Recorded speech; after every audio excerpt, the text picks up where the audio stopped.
Hey everyone, Happy New Year to you. Legends of Podcasting are back for their first review, and it is Wonder Woman 84. I'm Stuart. I'm Rob, not Ross.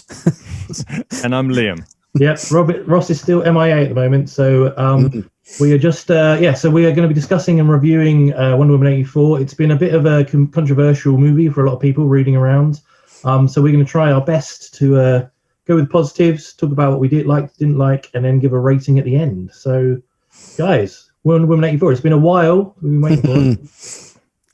Yeah, so let's see. I mean, Wonder Woman, the first Wonder Woman movie, I think we all loved that movie, right? I mean, hell yeah.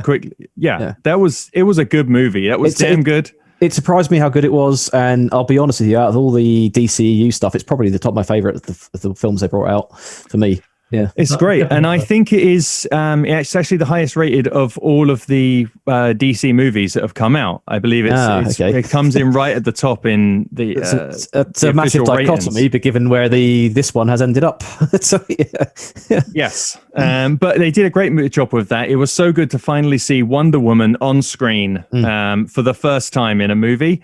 And they did a fantastic job of her in the original Wonder Woman movie. And it was great seeing her in Batman v Superman, Dawn of Justice. So Justice League as well. I'd say she was pretty badass in Justice League. Yes, I totally agree. She was great in Justice League. So we'd already seen her 3 times in the movies. And now we got 1984, so this one obviously takes place in the 80s. And let's talk about 80s represent. Well, hang on, 84 represent. That's giving away a few. Right, yeah, they could have done better and made it 82. It was a better year. Better things came out in 82. So yeah, it was set in the 80s, and they did a pretty good job with the set design and with the fashion and really making it look 80s, which came in cool. And the action sequences that we got were pretty cool. Were pretty great looking action sequences. That opening scene with young Diana going up against the other Amazons, and I mean the action in that was fantastic. It was a great opening to the movie. I have to say, it was. I enjoyed that bit from the first movie when it sort of showed her training and stuff. So it was good to go back to that and see all the Amazons. Yeah, I kind of like the aesthetic they've got for the Themyscira.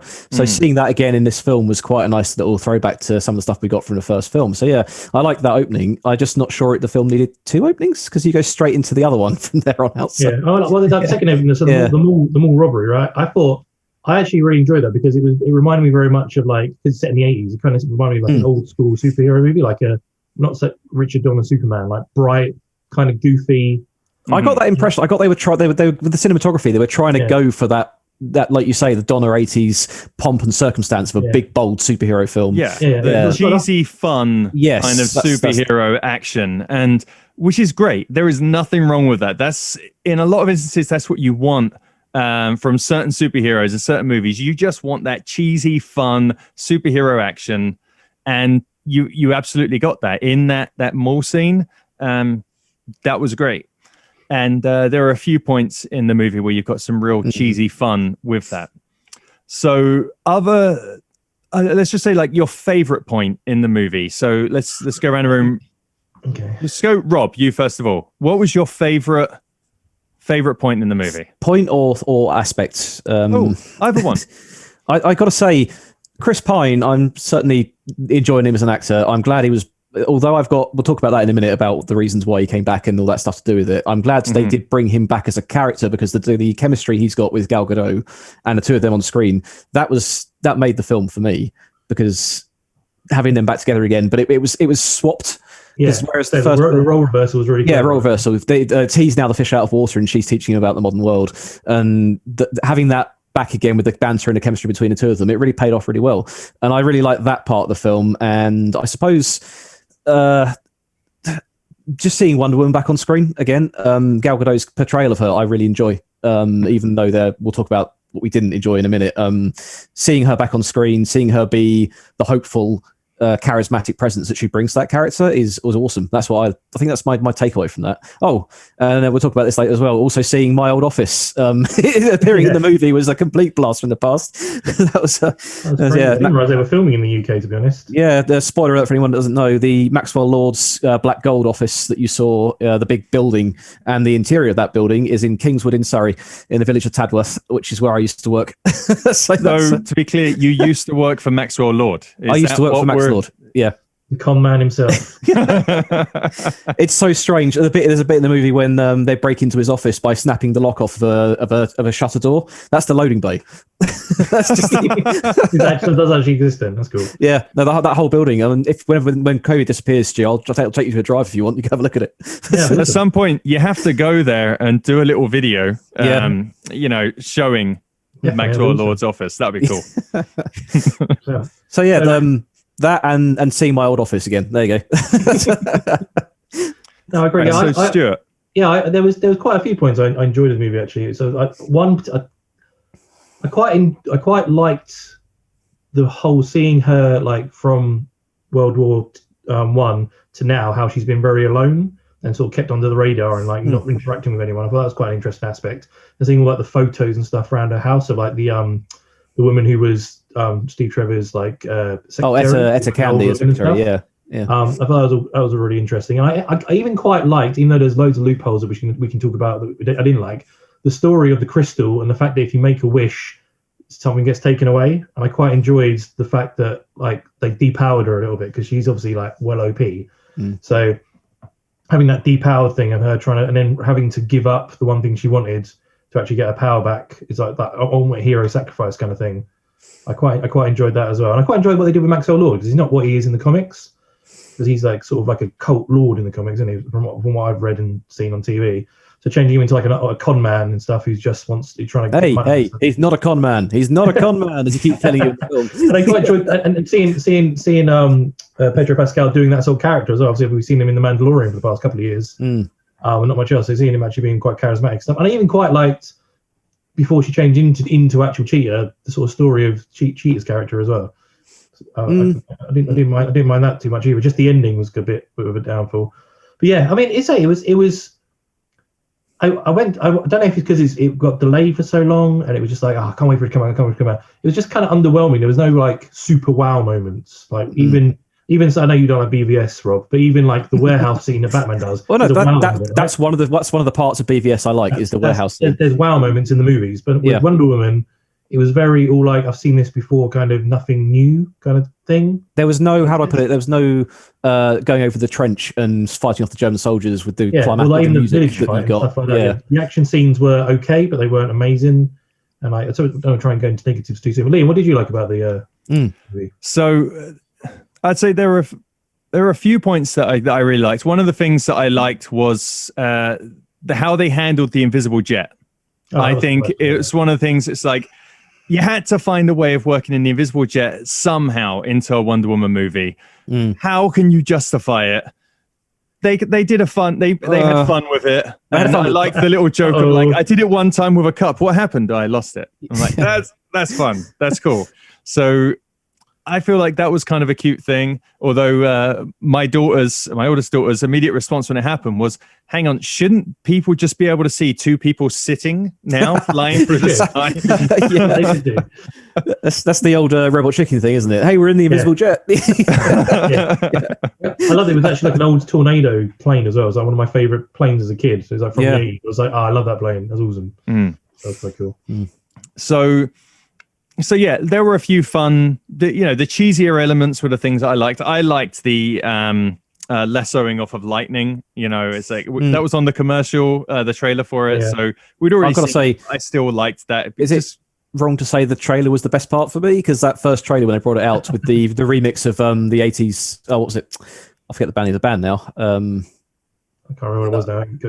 It was really well done. The trailer was really well cut together and really good at hyping it up. Yeah. I also like the sort of bit of Maxwell Lord and his kid as well. In that he's not actually a bad guy. He just wants to like make his son proud and like be like, he just took it way too far.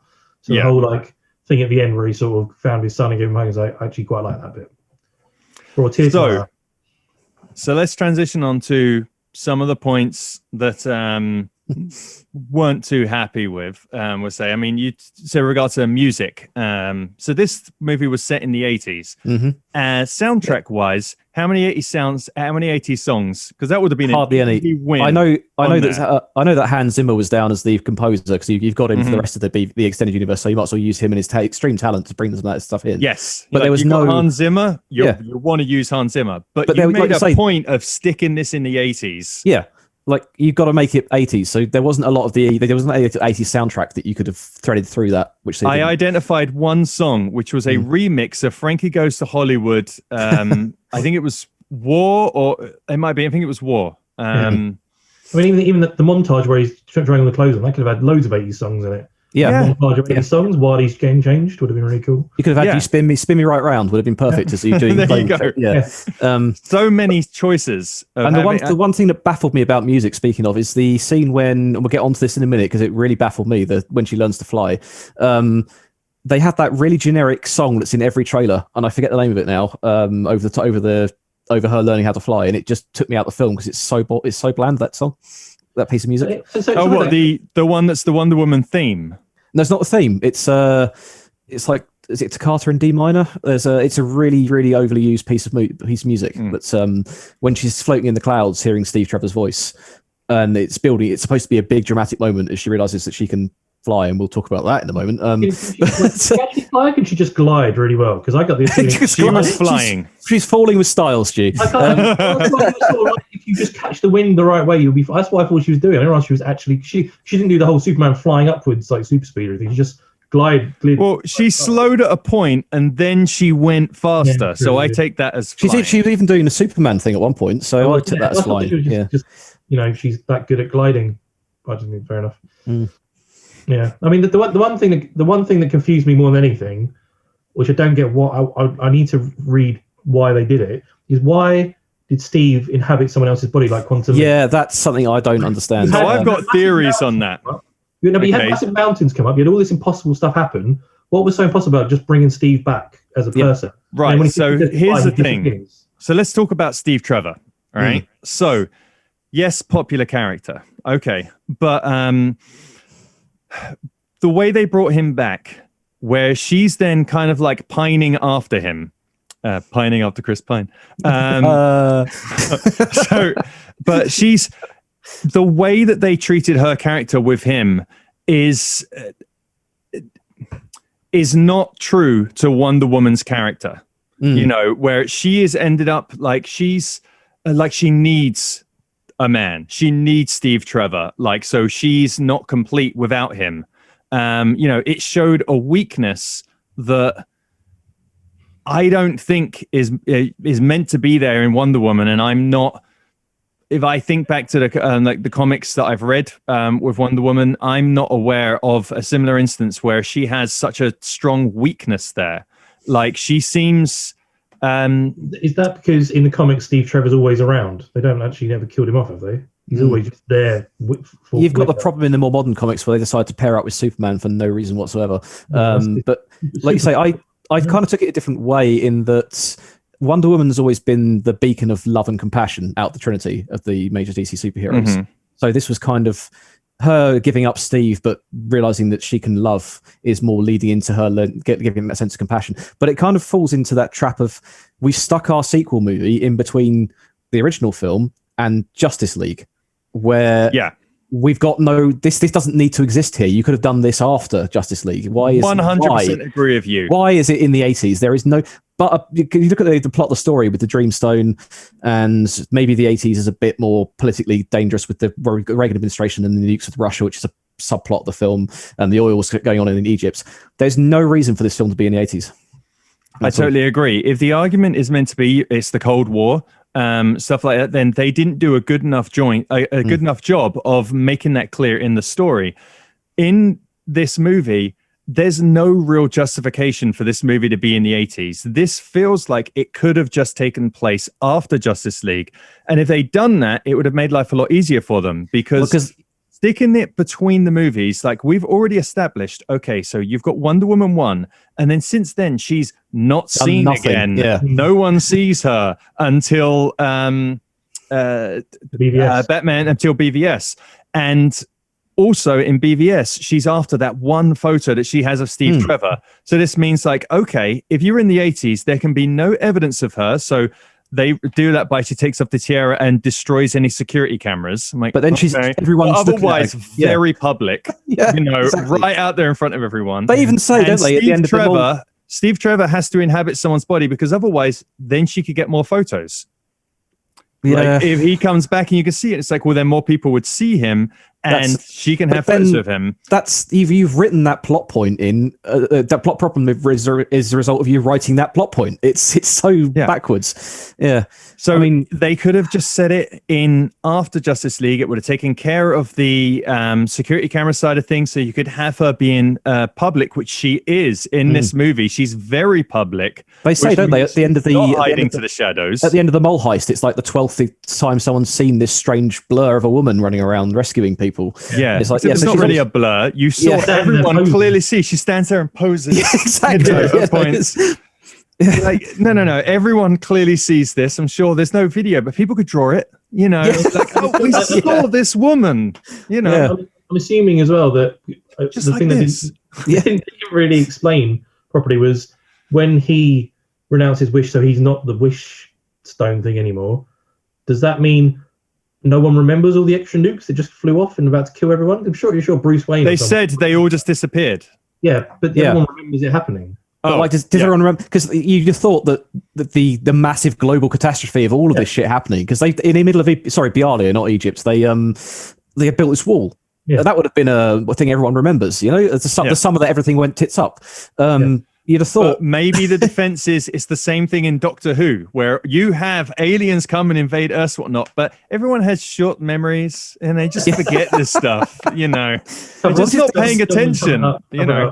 Government just cover it up. It's fine. This is my theory for the film, is that it's either a split timeline or an Elseworlds from you've got Wonder Woman and WW84, and it goes off on a divergent tangent from the rest of the DCEU, because you've got the problem with the powers that she has. She has the invisibility and the flying, which we don't see in any of the films after this. So why wasn't she using those? Why didn't she make she couldn't find it anymore. She forgot about it. So she gave up being Wonder Woman again at some point. So they didn't really explain. She's obviously still Wonder Woman at the end of 84, but at some point she stops, because in BVS she isn't really Wonder Woman anymore. So so on that note, one more point quickly that I didn't get, right, which really wound me up, and maybe I missed it, so it's explain me. The beginning sequence on Themyscira, right, was amazing, right?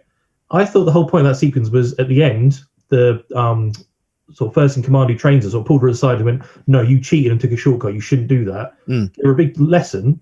I was expecting that to come back later on in the film. I think it wasn't really very well done. I think the whole point was that she wished for Steve back, and because she wanted love and she was missing that part of her life. Oh, I've got Steve. I've got him. And then she had to let him go in the end to save the world, and that was the you can't have easy shortcuts thing. You can't take shortcuts. Yeah, you can't take shortcuts. You can't cheat. If you want to keep your wish and still defeat, you're cheating because you're getting your wish. Which brings me to a point. The finale of the movie, okay, where you've got Maxwell Lord, the camera gets knocked over, and then for some reason he goes and stands in the light because there's a light there. I've heard it since then explained of like, well, this is the technology that sends it up so as it goes to everywhere else. So apparently it's like his faults and whatnot. It's getting everywhere. Although on TV screens we all see it gold, like the golden lasso. So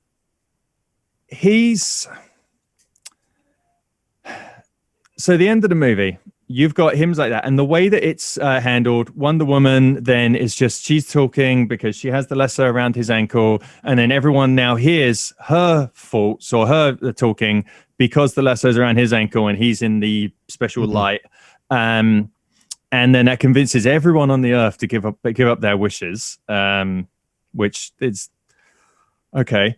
But not everyone would give up their wish. I'll be like, well, what about the woman whose heart was told to? That's the thing. You've got there's going to be someone. There's going to be someone out there that's like, I ain't giving it up. Screw you guys. I ain't giving up my wish. I am fine. I will pay this price. I kind of got the impression that Barbara hadn't by the end. She'd gotten rid of the apex predator wish, but she hadn't really gotten rid of her will to speak. Yeah, she still looked like the cheetah before she became a mutant. But gets back to the point where so Wonder Woman, if I heard a cheat, they were told there were two ways that you can defeat him. You either get everyone to give up their wishes, or you destroy the Dreamstone, which was you kill Maxwell Lord, which in the comics, as we're all well aware, there's the point in the comics where Maxwell Lord has become too powerful and he's got psychic powers and he's controlling Superman, the most powerful superhero on the planet, where it's like, well, now he can do anything. So Wonder Woman, with video cameras on Maxwell Lord being broadcast across the world, very similar to this, Wonder Woman goes up behind, snaps the neck. Okay. If she'd done that, she would have been cheating, and so she would have, which then would loop back to the actual beginning sequence of the movie, that she's cheating. She gets to keep Steve Trevor and in someone else's body. And so strange that. But she killed him. Dreamstone was defeated, but it was also broadcast to the whole world.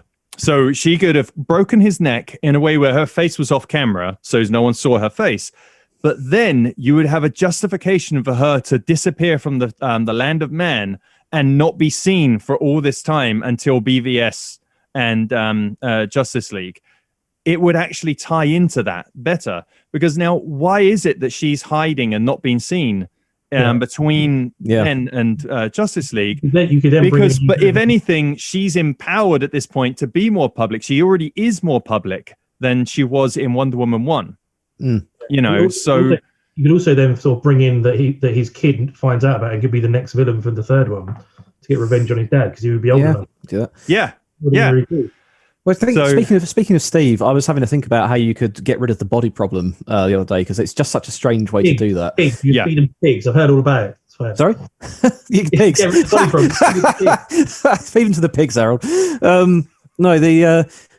What if, she wishes for Steve back, but the stone works by reaching back in time and pulling him out the cockpits before he blows himself up in Wonder Woman 1, and brings him as he is to the modern day. And the fallback on that is the plane carried on and landed in London, thus never-ending World War One. So it's just like a what Elseworld story then. Yeah, and the whole point is that she'll have to sacrifice Steve to do the whole you can't cheat in order to send him back and put the timeline back the way it was, because if she keeps him forward, the world's worse than it should be. I think you could have done Steve Trevor on two other ways. One, the way that you were just saying, to pull him out of the plane, you just get Doctor Who to the TARDIS to appear in the plane. You'll open the door, quick, jump in. Solve it that way. That's one way.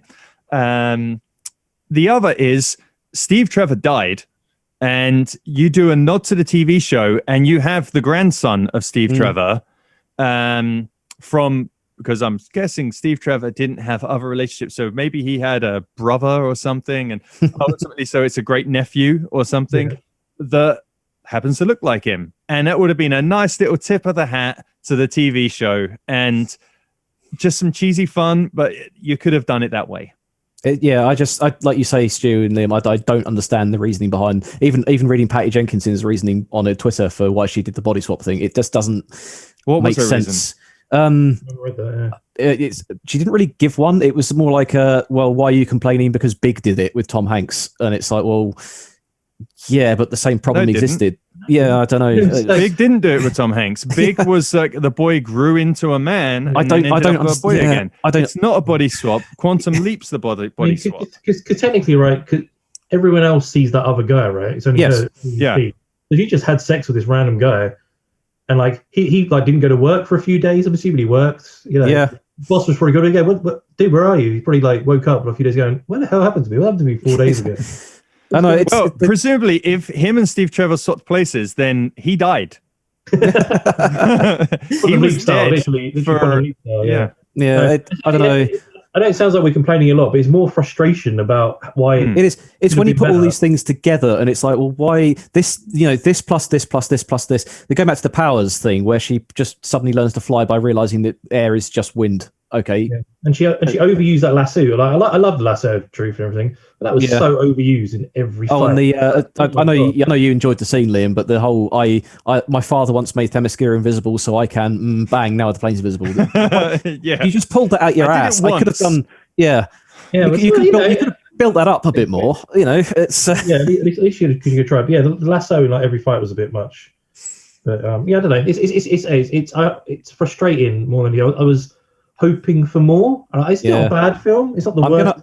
I'm going to ask you guys a question. Okay, do you? Because yes and no for me. Do you feel that Barbara and Cheetah's plotline could have been entirely removed from the film and nothing would have been changed? She wasn't kind of. You could kind of move it. I feel like it's a shame with Cheetah that she's a character that for a lot of people, when you think of Wonder Woman, you go like, well, who's Wonder Woman's enemy? Cheetah is going to come up more often than not. People say Cheetah. Yeah. So I feel like they treated Cheetah in this movie the same way they did Venom in Spider-Man 3. It felt very much like we should put this character in because everyone knows who she is, despite the fact we've already written Maxwell Lord as a villain in this. And I can't, apart from her being involved with the Dreamstone at the start to give it to Max, or to Max to steal it off her at the start of the film. A lot of, and her only real reason, she didn't want to be like Diana because she hates Diana. She just wanted to be like Diana because Diana comes across as a confident, powerful woman to her. So it's like, if you took Barbara out the story, I don't feel the plot would have changed all that much, and that's kind of a problem. I mean, they needed someone for woman to fight, right? Because that was it. She had a 5-minute fight. The fight at the end when she finally forms into Cheetah is about 2 minutes of them just twatting each other, and then she goes straight to giving Maxwell Lord the speech, and it's and compared to like every other superhero film, like there's a lot now. We've had like so many MCU films, a lot of DC films. The fight scenes are like up there on a lot of them. That Cheetah fight was like, it could have been so much better. It was over too quickly, and the choreograph that was in the dark because they wanted to. I guess they were going. I don't know. Like it's interesting you say that. I did kind of wonder if some of the CGI wasn't quite fully formed. There's one bit that made me laugh my arse off. I had to rewind and watch it, which you can do on HBO, which is not for this film's favour. I was able to go back and watch a bit. When she's the big armored convoy in a desert scene in Egypt. When she jumps out and starts running, it looks like she's ice skating, and it looked. The running was really off as well. It looked really strange to me. And then there's a bit where she rescues 2 kids by lassoing a tank missile, and then she which was just dumb. But then but that's the kind of fun stuff that I like at times. When that missile went up and she lassoed, I was like, oh. I'll give it that. But the bit that made me laugh is when she has like a spasm in her arm and she loses control of the whip, the lasso, and she lands with the kids. You can see that it's a dummy, and she's rolling with this static kid. She landed with the kids first, so if they were real, they would have died.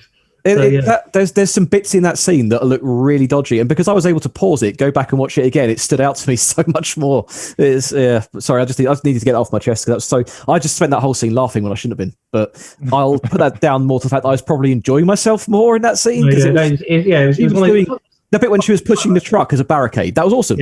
Yeah, that was cool. And I quite like her like not realizing she was losing her powers for quite a while as well. She's like, "What the hell's going on?" And being weaker.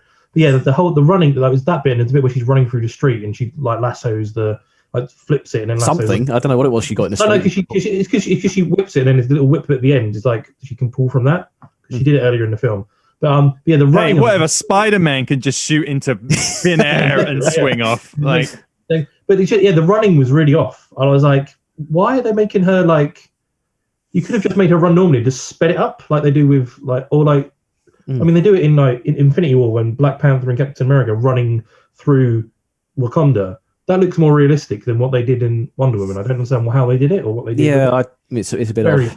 It just looked weird. But yeah, and I say it's annoying because we spent quite a lot of time whinging about the film, but it's only because I wanted it to be better, and all these little things they could have they could have just done it better. I don't know why they didn't spend that extra time going I don't know whether my disappointment with the film is based upon everything we've discussed, or more to do with the fact that I really enjoyed Wonder Woman 1. The trailer for this film got me really hyped, and my expectations were high, and it's more me than everyone else. But then seeing that a lot of people are picking up on the same stuff, I kind of wonder. I was hoping for some wow moments, right? Even if all this stuff was in it, if there was at least two or three moments of like the cheetah fight scene, if that was like the best fight scene I've ever seen in my life, like up there with the Winter Soldier, Captain America one.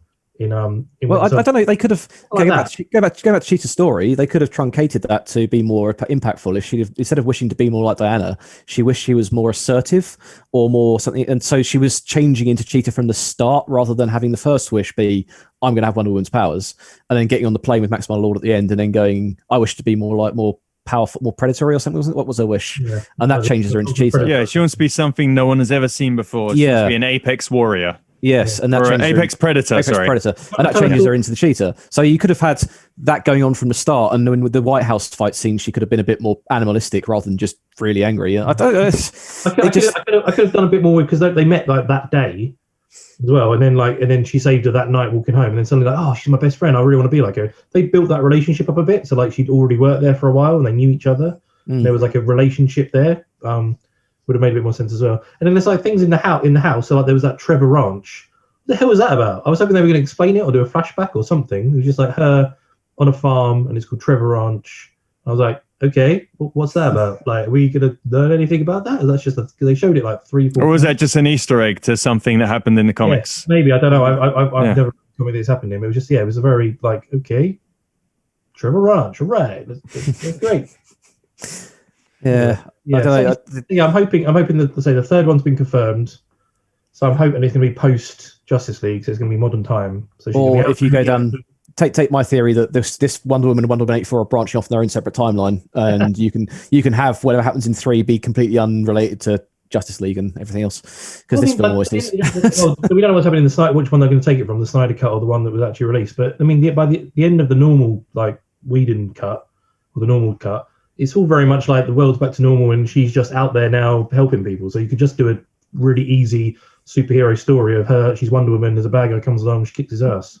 Yeah, you just said it in the present. And I mean, I assume at the end of the Snyder cut, the Justice League's going to win. And, the world's going to be a better place. And the whole point that Snyder had said before is that with his story arc is that the characters aren't the heroes that you know until the end, and they had to get there.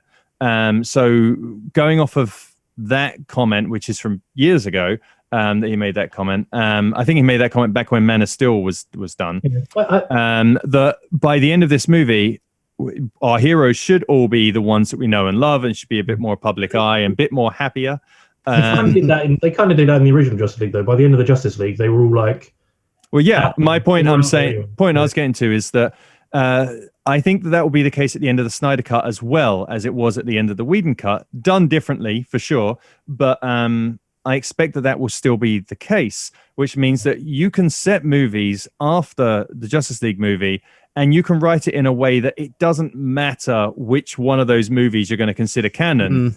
You can still do it. You just don't need to get too specific with your references to it. You can't go like, "Oh, remember when we beat Darkseid?"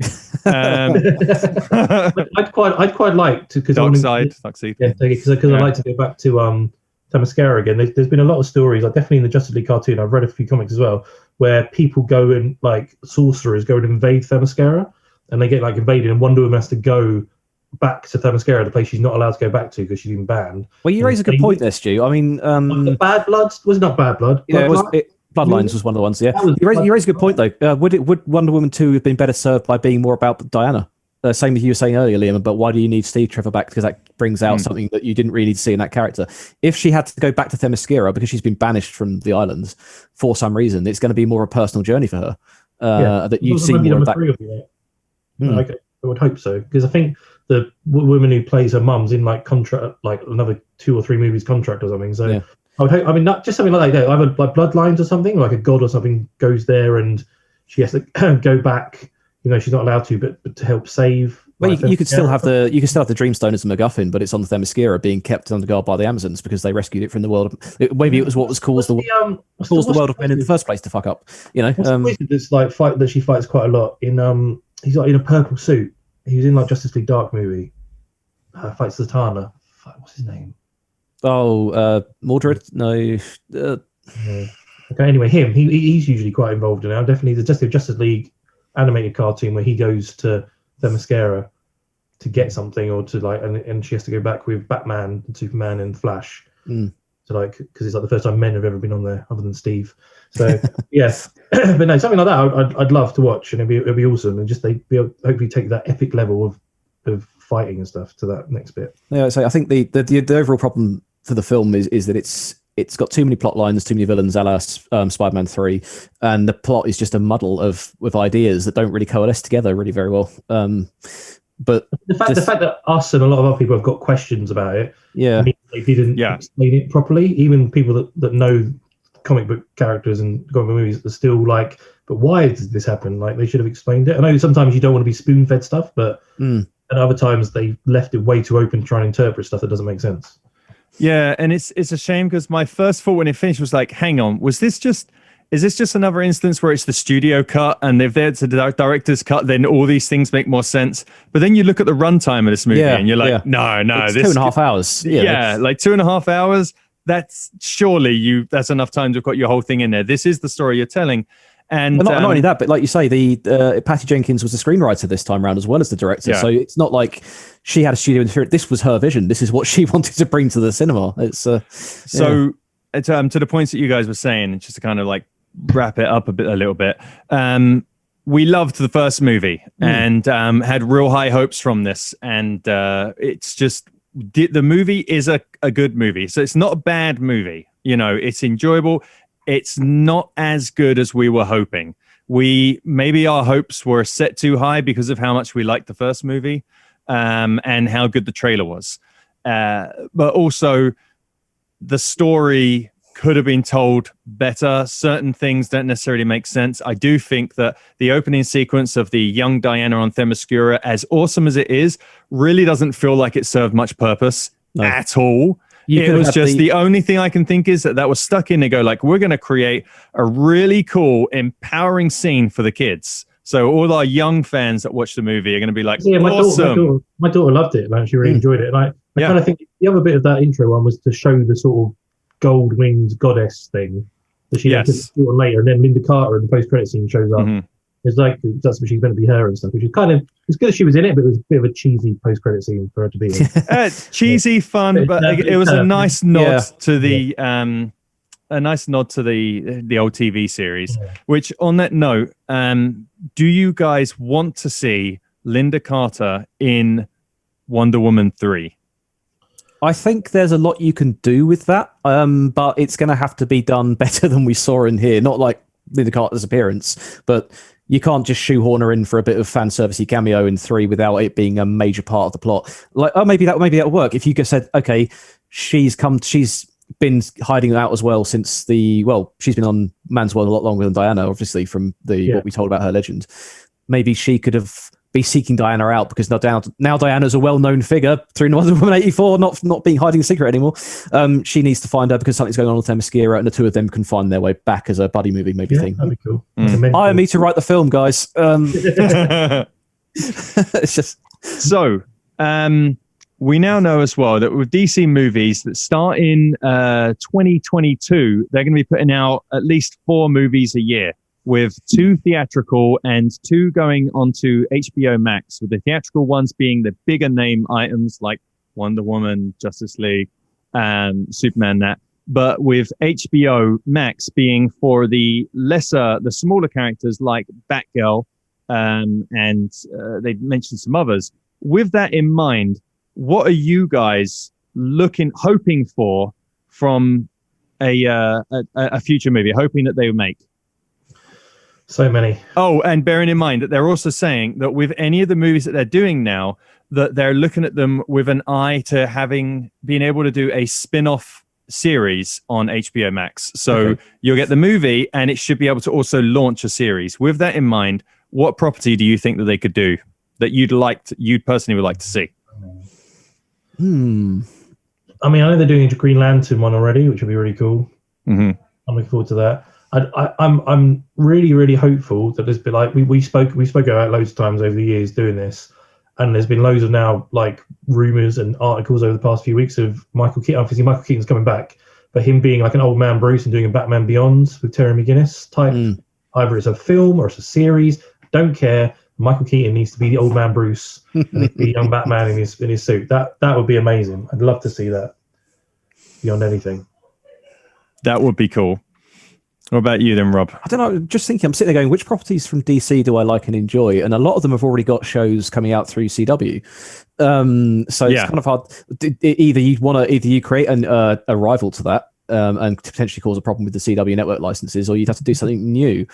Well, all the CW shows are also on HBO MAX or going onto HBO MAX. So you're going to have them all in the same place. So it's unlikely to be one of those. One of the things I've gotten more and I've enjoyed more over the last sort of 3 or 4 years of going back and reading comics that aren't the mainstream DC stuff has been Justice League Dark. The films that they brought out for the animated stuff got me back into Constantine and the magic side of the DC universe and some of the stranger aspects. So I could, if you bring Matt Ryan back, I could see doing a Justice League Dark show with a bit show more, or movie. Well, maybe you do a movie to introduce the people to the concept of the Dark, so that it's the team up movie, and then they go into the show afterwards. Because I mean, I know you've got, or maybe vice versa. Maybe you have the shows that result in the climax in the crossover movie, team up movie. As much as I like Matt Ryan's portrayal in Legends of Tomorrow, you could potentially on HBO Max you could go a bit darker with that character and bring out some of the more spiky aspects. Did you ever see the Constantine TV show? The animated one? No, the live action series that he had. I've been meaning to watch that. I saw the first episode, and I know what you mean. It's that is dark, and that was fantastic. I loved that show. It was a shame it got cancelled because the magic side of DC isn't something you see a lot in. It's all more of the superhero side when you see it come out on TV. So maybe we could go with the popularity of something like Stargirl, which is a bit more out there, a bit more stranger characters. We could get a magic Zatanna, Constantine. So I'll go with that. Let's bring the weird of DC out. Doom Patrol's working. Let's bring the weird of DC out of the woodwork. Yep. Doom Patrol has proven that weird works. Yeah, you got like the Metal Men. That'd be quite cool. Yeah. Oh hell yeah. That'd be quite good. I go back to, I'm a broken record, but Booster Gold. I really want to see Booster Gold at some point, man. Booster Gold and Blue Beetle. We've got. Booster Gold and Blue Beetle, who are the ineptitude of the crime fighting in the DC universe and struggling to get on with the major heroes, but doing their own little thing. Yeah, that'd be so cool. Yeah, that episode. I always love that Justice League Unlimited episode of the world's finest, where they're in Booster Gold's being told to keep crowd control while there's a massive event going on in the background, and he's the one saving the universe by keeping this black hole from exploding. At the end of the day, they're all thanking Ralph Dibny for saving the universe. He's like, but I just did all the work. It's just Booster's great, and I know that they've worked on either a movie or a TV show, and then back to being a movie for Booster for a number of years. So I think it's Greg Berlanti who's been doing that. So it was going to become his big movie, and then he was going to become a CW show. Then I don't know. Fingers crossed with HBO Max now. Really hoping that that's going to be one of the properties to bring out, especially if they're doing 4 a year. There's a lot to do, man. It's gonna be interesting. Does that include like Titans and stuff as well? Titans is TV series. Yeah, so they're talking movies. This up to 4 a year is movies. So it's an up to plus TV shows. Jesus, plus the TV shows. Yeah, and because they're looking to be able to spin off TV shows from these movies. But I think that's also with bearing in mind that the TV shows you have at the moment aren't going to run forever. Yeah. So you've got to be looking to what's going to ultimately replace these current shows. Arrow's obviously finished on Supergirl's. Like this is the last season of Supergirl's, isn't it? I know they're doing. Is that official? Supergirl's finishing up. Batwoman's on the way out. So it's like it's been cancelled, but they're doing one more. Like with Arrow, they're doing one final season to finish off. So which is good because with Arrow, they had that whole season to like tell the whole story and finish off really nicely. Where otherwise it'd be like finish the season. Oh, we're not going to continue anymore. And it's like what? But you haven't finished everything. So we've got the lowest. Holy cow! The season of Supergirl will be its last. Yep. Yeah. I mean, they've got the Superman show coming. This news came out in September last year, and where have you been for the last 4 months? It's just oh man, that sucks. Sorry to ruin your day. Yeah. That's 2021 cancelled. Liam's done. It's just. That's it. I mean, but it's a good thing, right? I think it's a good thing that they say they're going to cancel it with one more series. I'd rather they do that and finish off the story. Well, I genuinely wonder how many more seasons they've got of Flash before that wraps up. And then tomorrow as well. I mean, that's tomorrow. That's sort of going along. It's fun, but it's not really going anywhere. And then with Batwoman, say season 2 starting next week, or so we'll see. It is, and I've got no hope that that's going to be continuing. We'll react to it and see how it goes. But it's going to be interesting. Right. Apparently, there is no official reason why it's been cancelled. It's been given out, but we know the ratings was low. The ratings really had dropped down for Supergirl. And they're bringing out a Superman show. Yeah, but also she was pregnant as well, which affected filming as well. So I don't know if she's just like taken a chance to then like leave to focus on her baby and take a break from acting. That may be a thing, which can totally understand and respect. But that's a shame. For me, it's a shame that Supergirl was cancelled. I really liked that show. One more series, man. There's one more series. Don't worry. Yeah, but we are getting Superman and Lois, and I'm sure Supergirl will appear in that at random points. It's bound to happen, and I'm sure we'll still see her in crossover events. That she'll pop up. So, Batwoman, though, you said it because they've recast her in this, and they've created an entirely new character that's never existed before. Yeah. Have they also officially cancelled that and said this will be the only season? No, they as I understand, I don't dislike the show that much. It's just that it's not when your main character is the least interesting thing in it. So, which is what it was for me for season 1. Yeah, all of our supporting casts were far more interesting people. So I'm going to see what they do with this new character, but it depends what they do with the writing of the show more than anything else, because that's kind of what bugs me in the CW shows sometimes, is they tend to focus so much on one aspect of something. They're trying to tell a story. There was an episode of Supergirl that always makes me laugh. It was the one where it was anti-gun control message. So you had Martian Manhunter came in and said, we have no guns in the DEO anymore. We're going to take all the guns out. It's non-lethal. And at that point, every CW show across the board seemed to do an episode on that. Arrow did an episode on it. Flash did an episode with it. Supernatural did an episode on it. And I remember seeing another show. The problem with the Supergirl one was the very next episode, the DEO was invaded as part of the story arc by 3 Kryptonians who promptly proceeded to kill everyone because they had no guns. It's just you put the message in the wrong place of the season because you needed to get that episode out rather than focusing on the season story arc and finding a way to naturally integrate it. And with Batwoman, I'm going to see what they do with season 2. But the only reason I said about the cancellation was that the ratings for that were also sliding towards the end of season 1, and they were the lowest of the CW shows at the point of the season finale. So I think they'll get a big boost in season 2 because a lot of people are going to see what this new character is going to bring to the show. But if the ratings slip again, I don't think there'll be a season 3. Is my point. So. We'll see. Anyway, we've totally sidetracked because this isn't on our review of Wonder Woman, but we're good. All right, cool. So that's it for this episode of Legends of Podcasting.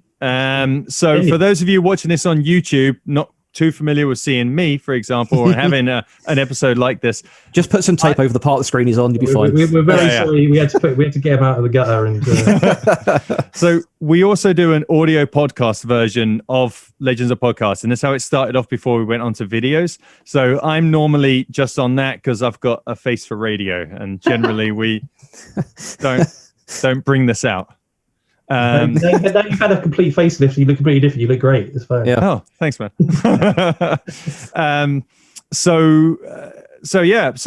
But we want to know what you guys thought of Wonder Woman as well. So you've heard our thoughts. We've heard what other people have said. But what did you guys think about it? What do you think? And I don't just want to hear people ripping on it. Let us know what you liked about it, as well as what you didn't like about it. Let's get an actual good conversation going down in the comments. It'd be great to see what you guys think. And where do you want to see them go with this character? What do you want to see? If the next movie is going to happen post Justice League, what type of thing do you want to see happen with it? Or do you want to see it happen like in the 90s for some reason? Presumably you don't. Like the X-Men movies where they just moved it a decade forward each time. Yeah, each time. Yeah, there you go. So let us know. It'd be great to know. But otherwise, that's all from me.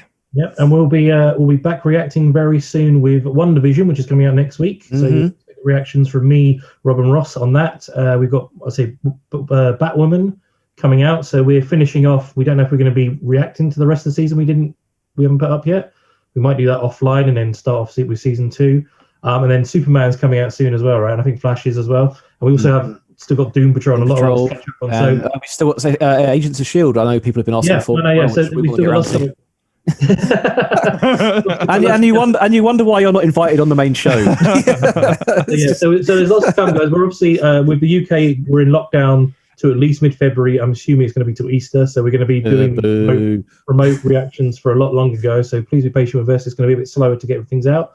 But yeah, thank you very much for your amazing support on the finale of Mandalorian as well. If you haven't seen Mark Hamill's watched. Mark Hamill saw our show. Mark Hamill saw us reacting. Mark Hamill knows we exist, which has made my life. So we're all good with that. But yeah, thanks everyone for listening along and watching along, and we'll see you very soon for the next episode of Legends of Podcasting. Wonder Woman. Wonder Woman.